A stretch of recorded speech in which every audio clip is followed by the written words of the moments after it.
साथियों, सेवा जोहार।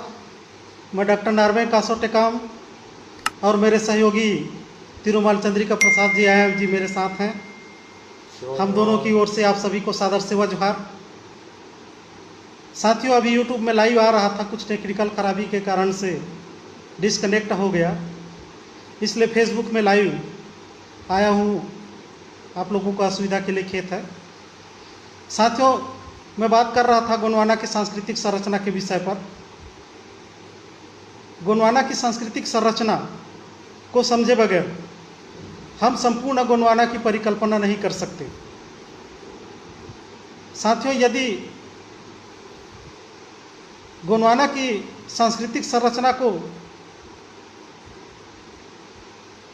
समझे बगैर हम जो है गोंडवाना आंदोलन को सही तरीके से नहीं ले जा सकते। सभी आदिवासी गण समूहों को और सभी मूलवासी समूहों को, भारत के जितने मूलवंशी लोग हैं, सबको इस गोंडवाना की सांस्कृतिक संरचना को समझना अत्यंत आवश्यक है। तो आइए चलते हैं गोंडवाना की सांस्कृतिक संरचना की ओर। साथियों, गोंडवाना की सांस्कृतिक संरचना को समझने से पहले गोंडवाना शब्द की उत्पत्ति और उसकी व्याख्या को समझेंगे। गोंडवाना शब्द की उत्पत्ति कैसे हुई? गोंडवाना शब्द गंड शब्द से विकसित हुआ। गंड, अब गंड किसको कहते हैं? गंड समूह में निवास करने वाले लोगों की व्यवस्था, गंडवाना व्यवस्था। तो यह गंड व्यवस्था क्या है? गंड मतलब होता है लोगों का समूह, और लोगों के समूह को जन, लोग या कबीला या ट्राइब कहते हैं। तो यहाँ पर जो है जन मतलब लोग या कबीला। तो गण एक विशेष सांस्कृतिक संरचना वाले जो ट्राइब लोग हैं, विशेष सांस्कृतिक संरचना वाले जो लोग हैं, उनकी व्यवस्था का नाम गण व्यवस्था है। जैसे उदाहरण के लिए भील गण समूह, मीन गण समूह, संथाल गण समूह, उराव गण समूह, नाग गण समूह, कछुआ गण समूह, घोरपड़ गण समूह। इस प्रकार से संपूर्ण जो मूलवंशी जो लोग थे, सभी जो है कबीलाई व्यवस्था में विभाजित थे और सभी गण व्यवस्था में निवास करने वाले लोग थे। और सभी कबीलाई व्यवस्था वालों की जो कबीला नाम है, वह किसी न किसी जीव जंतु वनस्पति के नाम से उस कबीला समूह का नाम पड़ा हुआ है, जिसको हम लोग क्या बोलते हैं? टोटम कहते हैं या कबीला चिन्ह कहते हैं। जाति प्रमाण पत्र सत्यापन के समय ट्राइबलों से पूछा जाता है कि यदि आप जनजाति हो, ट्राइबल हो, तो आपके कबीला का चिन्ह क्या है, कुल चिन्ह क्या है, कुल का लोकगीत क्या है, आपके कुल के कुल देवी देवता कौन कौन से हैं। इस प्रकार से जो है फॉर्म भरना पड़ता है, तब कहीं जा करके ट्राइबल या जनजाति का जो है सर्टिफिकेट मिलता है। तो जो कबीलाई व्यवस्था में निवास करने वाले जो लोग हैं, उनके टोटम चिन्ह के नाम से उस कबीला का नाम पड़ा। जैसे उदाहरण के लिए नाग गण समूह मतलब नाग टोटम या नाग गण चिन्ह उस कबीला का चिन्ह था।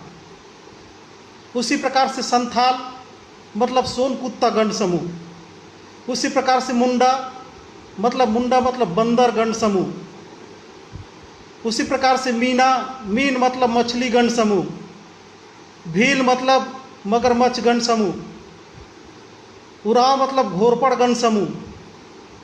ये प्रमुख गण समूह का नाम है। उसके नीचे में और उप कुल चिन्ह होता है, जिसकी व्याख्या हम आगे करेंगे। तो संपूर्ण भूभाग में ट्राइबल लोग विभिन्न गण समूहों में निवास करते थे और अब भी करते हैं। उनकी विशिष्ट सांस्कृतिक पहचान, उनकी अलग अलग अपनी अपनी कबीलाई भाषा, उनकी रूढ़ी प्रथा सब में विद्यमान है। और आज तक जो है वो ट्राइबल लोग अपने कबीला में प्रचलित रूढ़ी प्रथा से शासित और संस्कारित होते आए हैं। तो इन टोटम पर आधारित सामाजिक व्यवस्था, कुल चिन्ह पर आधारित सामाजिक व्यवस्था या गण समूह पर आधारित जो सामाजिक व्यवस्था है, उस व्यवस्था को क्या कहा जाता है? गंड व्यवस्था कहा जाता है। ग आधा न मिले ड, गंड व्यवस्था। और इसी गंड व्यवस्था या गंड समूहों में निवास करने वाले लोगों की जो भूभाग है, उस भूभाग को क्या कहा जाता था? गंडोद्वीप। गंडोद्वीप मतलब गंड समूह में निवास करने वालों लोगों का द्वीप। और दूसरा क्या कहा जाता था? गंडधरवाना मतलब गंड समूह में निवास करने वाले लोगों का देश। इसको गंडमंदाना भी कहा जाता था। क्या? गंडमंदाना। तो क्या क्या शब्दों का प्रयोग होता था अपने भूभाग के लिए जहां पर गंड समूह निवास करते थे? गंडोद्वीप, गंडधरवाना, गंडमंदाना। और इन कबीला में निवास करने वाले लोगों को गंडजीव कहा जाता था या गंड समूह कहा जाता था। और उनके भूभाग को गंडोद्वीप, गंडधरवाना, गंडमंदाना कहा जाता था। और यही गंडधरवाना शब्द आगे चल करके क्या बना? गंडवाना बना। गंडवाना मतलब गंड समूह में निवास करने वाले लोगों का देश या गंड समूह में निवास करने वाले कबीलाई लोगों का भूभाग, टोटम पर आधारित सामाजिक व्यवस्था वालों का भूभाग, गंडवाना। वही गंडवाना शब्द आगे चल करके गोंडवाना हुआ। और उस गोंडवाना भूभाग में निवास करने वाले सभी मूलवंशी कबीलाई लोग गोंड कहलाते थे। आज के समय में गोंड एक विशेष जनजाति तक ही सीमित रह गया है, क्योंकि ट्राइबलों में जाति व्यवस्था तो था नहीं, सिर्फ गण व्यवस्था था, टोटम पर आधारित गण व्यवस्था था। और अब भी है। तो जिस समय जाति का जब निर्माण हुआ, जाति का जब सर्वे हो रहा था, कहा जाता है पुष्यमित्र शुंग के जमाने में जाति बना। तो जो लोग अपना परिचय जिस प्रकार से बताए, जैसे कुछ लोग अपना परिचय वंश नाम से बताए, कुछ लोग अपना वंश महानस्ल का नाम गोंड महानस्ल बताया, तो गोंड जाति बन गया। कुछ लोगों ने अपना कुल चिन्ह कुंदा चिन्ह का नाम बताया, जैसे उराव, मुंडा, संथाल, तो कुल के नाम से जाति बन गया।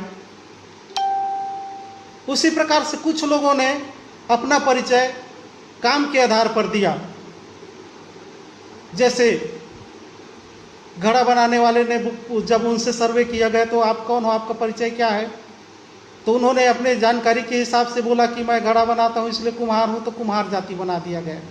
जैसे अभी धर्म कालम का भी सर्वे होगा, जनगणना होगा, तो उसमें जो अपना धर्म जो लिखवा देगा वही उसका धर्म हो जाएगा। जिसे ट्राइबलों में बहुत से चीज़ें अभी निकल सामने आ रही है। कुछ लोग बोल रहे हैं कि गोंडी धर्म लिखवाना है, कुछ लोग बोल रहे हैं सरना धर्म लिखवाना है, कुछ लोग बोल रहे हैं ट्राइब लिखवाना है। तो इस प्रकार से जो जैसा अपना धर्म परिचय बताएगा वैसा जो है उनकी सूची में चढ़ जाएगा। ठीक उसी प्रकार से जो है ना, जातियों का जब निर्माण हो रहा था तो उनसे सांस्कृतिक परिचय पूछा गया, तो जिन लोगों ने अपना परिचय जैसा बताया वैसा जो है उनका जाति बन गया। तो यह जाति बाद में बना। उसके पहले जब कबीलाई लोग गण व्यवस्था में निवास करते थे तो जाति नहीं था, गोंड जाति नहीं था। जब संविधान बना तो उसमें जब अनुसूची बनाया गया, जब अनुसूची बनाया गया तब जिन लोगों ने अपना परिचय, अपना जाति जो है गोंड, अपना परिचय गोंड के रूप में दिया गया था, उनको गोंड जनजाति में शामिल कर लिया गया। तो वही लोग आज मध्य भारत में गोंड कहलाते हैं। लेकिन वास्तव में गोंड जो है, जो कबीला व्यवस्था में निवास करने वाले जो लोग हैं, गंड समूह में निवास करने वाले जो लोग हैं, वो लोग गंड जीव होने के कारण से, गंड, उनका भूभाग का नाम गंडोद्वीप कहलाने के कारण से, गंडधरवाना कहलाने से, गोंडवाना गंडवाना कहलाने के कारण से उनके भूभाग जो है गोंडवाना हुआ और वो गोंड कहलाते थे। बाद में जो है गोंड शब्द उभयवाची शब्द होने के कारण से, जैसे नाग गोंड, जैसे संथाल गोंड, जैसे भील गोंड, जैसे हलबा गोंड, जैसे उराव गोंड, तो गोंड शब्द जो है सभी में कॉमन था क्योंकि कबीला में निवास करते थे। लेकिन बाद में धीरे धीरे जैसे पूछ कट कर अलग हो जाता है, उसी प्रकार से गोंड शब्द जो है अलग अलग कबीलाओं से कट करके अलग हो गया। और आज जो है सिर्फ मध्य भारत में जो गोंड जनजाति है वही लोग ही खुद को गोंड मानते हैं, बाकी लोग खुद को गोंड नहीं मानते। इसमें ओबीसी और एससी के लोग भी जो है शामिल हैं, क्योंकि यदि भारत में जिस समय जो है बाह्य लोग हमारे देश में नहीं आए हुए थे, विदेशी लोग जब हमारे देश में नहीं आए हुए थे, उस समय संपूर्ण भूभाग गोंडवाना था, गंडवाना था, गंधर्वाना था। मतलब 100% लोग कबीला में निवास करने वाले लोग थे। बाह्य धर्मों का यहाँ अतिक्रमण या आक्रमण नहीं हुआ था। उस समय 100% यहाँ के लोग गोंड थे। तो यदि 100% यहाँ गोंड थे और आज जो है आदिवासियों की जो परसेंटेज है उसको देखा जाए तो कितना है, 7.5% या 8%। तो 100% से 8% कैसे हो गए? बाकी लोग क्या इस देश को छोड़कर चले गए, या फिर नष्ट हो गए, मिट गए, या फिर 85%? तो यह सवाल पैदा होता है। जो उन्होंने दीर्घ काल तक के प्रभाव में आकर के कबीलाई व्यवस्था को, अपनी गण व्यवस्था को भुला बैठे। ओबीसी जो है वर्ण व्यवस्था के चक्कर में पड़ करके खुद को जो है उस वर्ण व्यवस्था का हिस्सा मांगने लगा, हिस्सा मानने लगा। और एससी वर्ग भी हजारों सालों से पीड़ित रहने के कारण से, उनमें शिक्षा का प्रसार न होने के कारण से, प्रतिकार करने की साहस जो है धीरे कालांतर में लंबे समय तक जो है अत्याचार सहने के कारण से, वो भी अपनी कबीलाई व्यवस्था, गण व्यवस्था को भूल चुकने के कारण से, वो आज की स्थिति में ट्राइब या जनजाति नहीं है। ट्राइब या जनजाति वर्तमान में किसको माना जाता है? वर्तमान में ट्राइब या जनजाति उसको माना जाता है जिन्होंने अभी तक अपनी कबीलाई व्यवस्था को, अपनी टोटम पर आधारित सामाजिक व्यवस्था को, अपनी बैगा गायता पहान पूजा पद्धति को, सेवा पद्धति को, अपने गोंगो पद्धति को अब तक जो है जिंदा रखे हुए हैं। और जो लोग अभी भी किसी धर्म से शासित नहीं होते, जो लोग अभी भी किसी धर्म से संस्कारित नहीं होते, बल्कि अपने समाज में, अपनी कबीला में प्रचलित रूढ़ी प्रथा से जो लोग शासित और संस्कारित होते हैं, उन्हीं को वर्तमान में क्या माना जाता है? ट्राइब या जनजाति माना जाता है। तो एक बहुत बड़ा हिस्सा 100% में से लगभग जो है 90% हिस्सा वर्ण व्यवस्था के प्रभाव में आने के कारण से अपनी गण व्यवस्था को भुला चुका, और आज जो है आज वही हिंदू धर्म के कहलाते हैं। जबकि जनजाति ट्राइब जो है अपनी रूढ़ी प्रथा, अपनी संस्कृति अलग संस्कृति, अपनी सेवा गोंगो पद्धति अलग सेवा गोंगो पद्धति, अपने जो है पेन मेन शक्ति, जो ये सारा चीज जो है जनजातियों का अभी तक जो है सेपरेट है, सुरक्षित है। इसीलिए अंग्रेजों की जनगणना के समय तक ट्राइब लोगों को हिंदू नहीं माना गया था।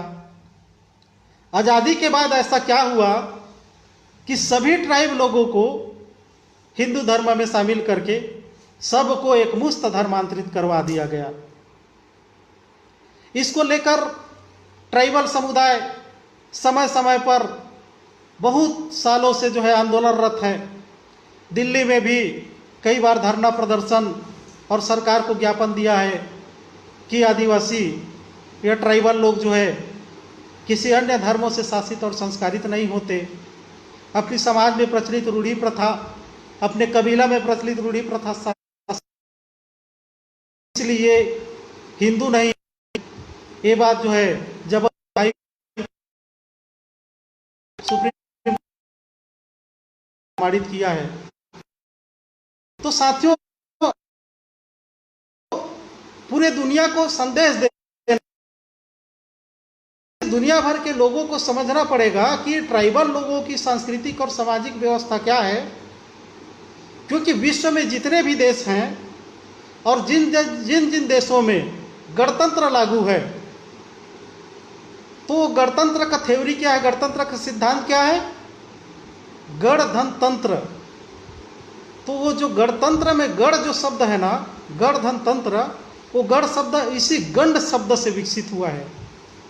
वो गंड तंत्र से वो गणतंत्र बना। क्योंकि गंड गंड मतलब होता है लोगों का समूह, जन, लोक। और गणतंत्र में जो गण है उसका अर्थ भी जन लोक होता है। शब्द तंत्र है, गणतंत्र को और क्या बोलते हैं? लोकतंत्र बोलते हैं। तो लोक किसको बोलते हैं? लोक आदिवासी बोलते हैं, क्योंकि आदिवासियों की भाषा को ही, आदिवासियों की संस्कृति को ही लोक संस्कृति कहा जाता है। आदिवासियों की जो नाचा है उसको लोक नृत्य कहते हैं, और जहाँ जहाँ आदिवासी निवास करते हैं उस क्षेत्र को लोक संरक्षित क्षेत्र कहते हैं। तो लोक मतलब भी आदिवासी होता है, इसलिए लोकतंत्र मतलब भी ट्राइबल सिस्टम ही होता है। और जन मतलब भी आदिवासी ही होता है या ट्राइब होता है। क्योंकि भारत में जो वर्ग व्यवस्था बनाया गया है उसमें 4 प्रकार के जो वर्ग हैं, एक सामान्य वर्ग, दूसरा अन्य पिछड़ा वर्ग, और तीसरा अनुसूचित जाति, और चौथा अनुसूचित जनजाति। तो ये जन शब्द का प्रयोग सिर्फ जो है ट्राइब लोगों के लिए होता है, जो लोग अभी तक गण व्यवस्था में हैं, जो लोग अभी तक अपनी कबीलाई व्यवस्था में हैं, उन लोगों के लिए जन शब्द प्रयोग होता है। तो जनतंत्र मतलब भी जो है ट्राइब सिस्टम ही होता है। तो प्रथम विश्व युद्ध और द्वितीय विश्व युद्ध के बाद जब दुनिया भर के लोगों को एहसास हुआ कि यदि इसी तरीके से युद्ध होता रहा तो दुनिया खत्म हो जाएगा, तो इस युद्ध से बचने के लिए और विश्व में शांति और सुरक्षा को स्थापित करने के लिए संयुक्त राष्ट्र संघ नामक जो संस्था बनाया गया, उन्होंने संपूर्ण विश्व में के सभी देशों में गणतंत्र लागू करने का या जनतंत्र लागू करने का जो है अंतर्राष्ट्रीय नियम बनाया, जिसके तहत भारत में भी गणतंत्र लागू हुआ और विश्व भर के अनेक देशों में भी गणतंत्र लागू हुआ। तो विश्व भर के जो विद्वान लोग हैं उन्होंने गणतंत्र का सिद्धांत जो है आदिवासियों की गण व्यवस्था से ही लिया। गण धन व्यवस्था, व्यवस्था मतलब क्या है? तंत्र, और गण मतलब गण। तो गण व्यवस्था शब्द का आधुनिक भाषा में क्या हो जाएगा? गण मतलब गण और व्यवस्था मतलब तंत्र। तो गण व्यवस्था मतलब गणतंत्र, गण व्यवस्था मतलब गणतंत्र। तो यदि संयुक्त राष्ट्र संघ की जो मंशा है पूरे विश्व में के सभी देशों में शांति और सुरक्षा की स्थापना हो, पर्यावरण की सुरक्षा हो, मानवाधिकार का संरक्षण हो, लोग एक दूसरे के साथ भाईचारे के साथ रहें, और ये दुनिया जो है तरक्की करे, सुरक्षित रहे, इसलिए दुनिया भर के लोगों को, सभी लोगों को आदिवासियों की गण व्यवस्था को समझना बहुत जरूरी है। यदि गण व्यवस्था को, ट्राइबलों की गण व्यवस्था को नहीं समझा गया तो आप गणतंत्र को सही तरीके से लागू नहीं कर सकते, लोकतंत्र को सही तरीके से दुनिया में लागू नहीं कर सकते, जनतंत्र को पूरी दुनिया में सही तरीके से लागू नहीं कर सकते। तो भारत का संविधान जब बना उस समय भारत को जो है भारत गणराज्य घोषित किया गया। भारत क्या है? भारत गणराज्य, रिपब्लिक इंडिया। गणराज्य मतलब क्या हुआ? भारत गणराज्य। गण मतलब गण और गण मतलब ट्राइब या कबीला। तो भारत गणराज्य का क्या अर्थ हुआ? भारत गणराज्य का अर्थ होता है भारत ट्राइबल राष्ट्र या ट्राइबल नेशन, भारत आदिवासी राष्ट्र, ऐसा अर्थ निकलता है। मतलब ऑलरेडी भारत के संविधान ने भारत को ट्राइबल राष्ट्र लिखित रूप से वैधानिक तरीके से घोषित करके रखा हुआ है। भारत क्या है? ट्राइबल राष्ट्र, ट्राइबल नेशन है, इस संविधान ने घोषणा करके रखा हुआ है। लेकिन कभी भी जो वर्तमान सत्ताधीश हैं या आज़ादी के बाद इतने लोग, उन्होंने कभी आदिवासियों को, ट्राइबल लोगों को एहसास होने नहीं दिया कि आदिवासी लोग, ट्राइबल लोग जो है इस देश के मालिक हैं और उन्हीं के नाम से इस देश का नाम भारत गणराज्य है। कभी एहसास होने नहीं दिया, न हमारे सांसद विधायकों को पता चलने दिया, न अधिकारी कर्मचारियों को पता चलने दिया, न सिलेबस में शामिल किया, न पाठ्यक्रमों में शामिल किया गया। इसके कारण से ट्राइबल लोगों को आज तक पता ही नहीं चल पाया कि इंडिया ट्राइबल नेशन है, भारत गणराज्य है, ये पता ही नहीं चल पाया। तो वर्तमान में अलग से जो है हमको आदिवासी राष्ट्र के लिए संघर्ष करने की जरूरत नहीं है, वो संविधान ने ऑलरेडी आदिवासी राष्ट्र घोषित करके रखा हुआ है। हमको सिर्फ जो है उस सत्ता पर, क्योंकि जो सत्ता पर काबिज होता है वो अपने आइडियोलॉजी के अनुसार सत्ता संचालित करता है। तो चूंकि आज़ादी के इतने सालों बाद तक भी ट्राइबल लोग कभी सत्ता में आसीन ही नहीं हुए, इसलिए ट्राइबलों की आइडियोलॉजी को लगातार ख़त्म किया जाता रहा, ट्राइबलों की विचारधारा को, उनके जीवन दर्शन को ख़त्म किया जाता रहा। इसलिए भारत में गणराज्य व्यवस्था, गणराष्ट्र व्यवस्था या लोकतंत्र का जो सिद्धांत है उस पर लगातार हमले हो रहे हैं। धार्मिक सिस्टम वाले लोग, सभी लोग अपना अपना धार्मिक राज्य इसको बनाना चाहते हैं, धार्मिक राष्ट्र बनाना चाहते हैं। पूरे देश में एक प्रकार से जो है सांप्रदायिक वातावरण निर्मित कर दिया गया है। कुछ लोग बोलते हैं कि नहीं, हम भारत को हिंदू राष्ट्र बनाएंगे, कुछ लोग बोलते हैं मौका मिलेगा तो हम इसको मुस्लिम राष्ट्र बनाएंगे, कुछ लोग बोलते हैं मौका मिला तो हम इसको ईसाई राष्ट्र बनाएंगे, कुछ लोग बोलते हैं मौका मिला तो हम इसको बौद्ध राष्ट्र बनाएंगे। अरे भाई, भारत जो है न हिंदू राष्ट्र है, न ईसाई राष्ट्र है, न मुस्लिम राष्ट्र है, न बौद्ध राष्ट्र है। तो आदि भारत क्या है? सिर्फ गण राष्ट्र है, गण राज्य है, गण राष्ट्र है, मतलब आदिवासी राष्ट्र है। तो चूंकि आदिवासी इस सच्चाई को समझ ना जाए, ट्राइबल अपनी देश को समझ ना जाए, इसलिए जो है सारे लोग मिल करके इस देश में धार्मिक वातावरण निर्मित किया जा रहा है। आदिवासियों को विभिन्न धर्मों में धर्मांतरित करने का साजिश किया जा रहा है। कुछ लोग जो है ट्राइबलों को जो है हिंदू बना दिए। पहली जनगणना में आज़ादी के बाद सारे लोगों को एक मुश्त हिंदू धर्म में धर्मांतरित कर दिया और बहुत से लोगों को ईसाई बनाया जा रहा है, बहुत से लोगों को बौद्धिस्ट बनाया जा रहा है। भाई, ट्राइबल जो है, आदिवासी जो है, किसी भी धर्म सिस्टम से शासित और संस्कारित नहीं होते। ट्राइबल तो कुदरत की कानून से, अपने कुदरती व्यवहार से, अपने कबीला में प्रचलित रूढ़ी प्रथा से शासित और संस्कारित होते हैं। इसलिए यदि दुनिया में लोकतंत्र को सही तरीके से लागू करना है और यदि भारत में गणतंत्र को सही तरीके से लागू करना है, तो दुनिया भर के जो विद्वान हैं उन सब को जो है गण व्यवस्था को सही तरीके से समझना होगा, गोंडवाना की सांस्कृतिक संरचना को सही तरीके से समझना होगा। गोंडवाना की सांस्कृतिक संरचना को समझे बगैर आप सही तरीके से गणतंत्र, लोकतंत्र की स्थापना नहीं कर सकते। तो ये गोंडवाना की जो सांस्कृतिक संरचना है उसके स्तर को हम देखेंगे, स्टेप बाय स्टेप जो है इसका स्टडी करेंगे आज। तो गोंडवाना की सांस्कृतिक संरचना का प्रथम जो इकाई है वो हमारा परिवार है।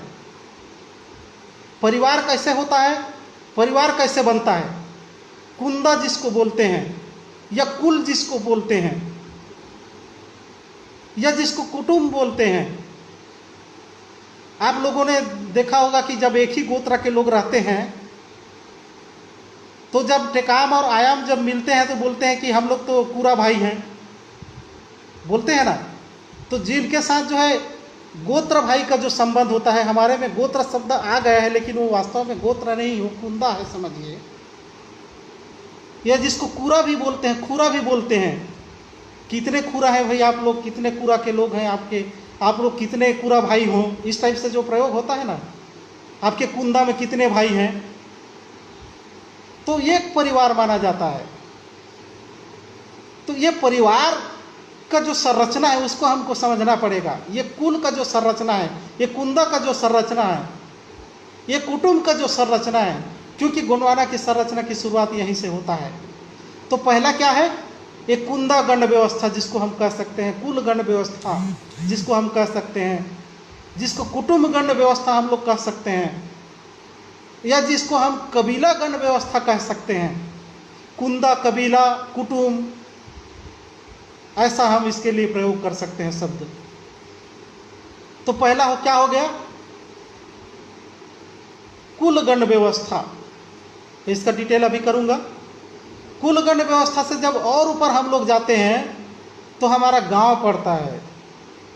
तो गांव को क्या बोलेंगे, गांव में हमारी जो सांस्कृतिक व्यवस्था है उसको नार गण व्यवस्था कहते हैं। नार मतलब गांव, बहुत से गांवों के नाम नार, गांव के नाम के साथ में नार जुड़ा रहता है, जैसे पिपरा नार, जैसे जो है नेगा नार, है ना, इस टाइप से नार शब्द जुड़ा हुआ होता है। तो नार मतलब क्या होता है, गांव। और गांव से भी जब ऊपर उठते हैं तो हमारा क्या होता है, गढ़ होता है, गढ़ गण व्यवस्था। और गढ़ से भी जब ऊपर उठते हैं तो हमारा जो कोट होता है, कोट, कोट गण व्यवस्था। और कोट से भी जब ऊपर उठते हैं, जैसे आप लोगों ने अभी प्रशासनिक जो व्यवस्था उसमें क्या रहता है, पहले गांव आता है, ग्राम पंचायत आता है, ग्राम पंचायत के बाद क्या आता है, तहसील होता है, ब्लॉक होता है, ब्लॉक से फिर क्या होता है, जिला होता है, जिला से फिर क्या होता है, राज्य होता है, राज्य से फिर क्या होता है, राष्ट्र होता है। उसी प्रकार से जो गोंडवाना का जो सांस्कृतिक व्यवस्था है वो पहले जो है कुल होता है, कुल गण व्यवस्था। कुल गण व्यवस्था के बाद नार गण व्यवस्था, नार गण व्यवस्था के बाद गढ़ गण व्यवस्था, और गढ़ गण व्यवस्था के बाद कोट गण व्यवस्था, और कोट गण व्यवस्था के बाद कोर गण व्यवस्था, और कोर गण व्यवस्था के बाद जो अंतर्राष्ट्रीय स्तर पर जो होता है, पंचखंड धरती स्तर पर, जिसको जो है संयुक्त भू गण व्यवस्थापन कह सकते हैं। तो इन सारे जो स्तर हैं इस सांस्कृतिक गोंडवाना की सांस्कृतिक संरचना के, ये जो सभी जो स्तर हैं उसको समझना जरूरी है, क्योंकि भारत की जो संस्कृति है वो ट्राइबलों की ही संस्कृति है, और भारत में जो भाषाएं हैं वो भी ट्राइबलों की ही भाषा है। तो हम शुरुआत करेंगे कुंदा से, कुल से, या कुटुंब से, या कबीला से। तो एक कबीले की संरचना कैसे होती है, एक कुल की संरचना कैसे होती है, एक परिवार की संरचना कैसे होती है। एक परिवार में एक ही कुंदा के लोग होते हैं, एक ही कुल चिन्ह के लोग होते हैं, एक ही टोटम के लोग होते हैं। जैसे नाग टोटम वाले लोग एक अलग कुल हो गए, जैसे घोरपा टोटम वाले लोग अलग कुल हो गए, जिससे संथाल लोगों का जो है, इस प्रकार से जो है ना एक परिवार का जो है अलग ही जो है उनका एक पशु, एक पक्षी, एक वनस्पति टोटम चिन्ह होता है, जिसको संरक्षण करने के लिए पांदी पारिकुपालनिकों ने आवंटित किया। ऐसा जो है गोंडी गीतों में, रेला में, पाटा में ये सब आता है। तो एक कुंदा की संरचना को अपन समझेंगे। जैसे एक परिवार होगा, जैसे आप अपने परिवार की कल्पना करेंगे, आपके परिवार जो होगा उसमें एक आपकी जो घर होगा, घर में एक विशेष कमरा होगा, एक खोली होगा जिसको मुढ़ार घर बोलते हैं, जिसको भीतर गोली बोलते हैं। और मेरे ख्याल से सभी ट्राइब लोगों के यहाँ होता है मुढ़ार घर, भीतर खोली।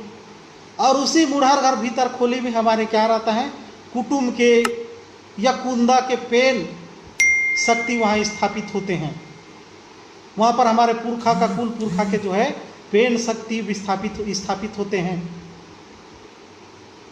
उस बूढ़ार घर में, उस भीतर खोली में, उस विशेष कमरे में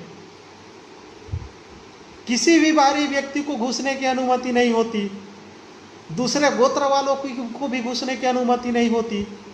और वहाँ का जो प्रसाद है या फिर उसमें जो चढ़ाया हुआ चीज़ है उसको किसी दूसरे को नहीं बांटा जाता है, उसी परिवार के लोग ही खाते हैं, वो भी उसी कमरे में घुस करके, अंदर खोली में, भीतर खोली में ही। इतना सेपरेट वो हमारा पेन स्थल होता है। आप लोगों को कल्पना करना होगा, ध्यान देना होगा कि आपके घर में कैसा संरचना है। क्या ऐसा संरचना है? अक्सर देखे होंगे अधिकांश जो गुड़ी है, घर है, घर की जो भीतर खोली है, मुढ़र घर जिसको बोलते हैं, देवकुड़िया जिसको बोलते हैं, पेन कुड़िया जिसको बोलते हैं, उस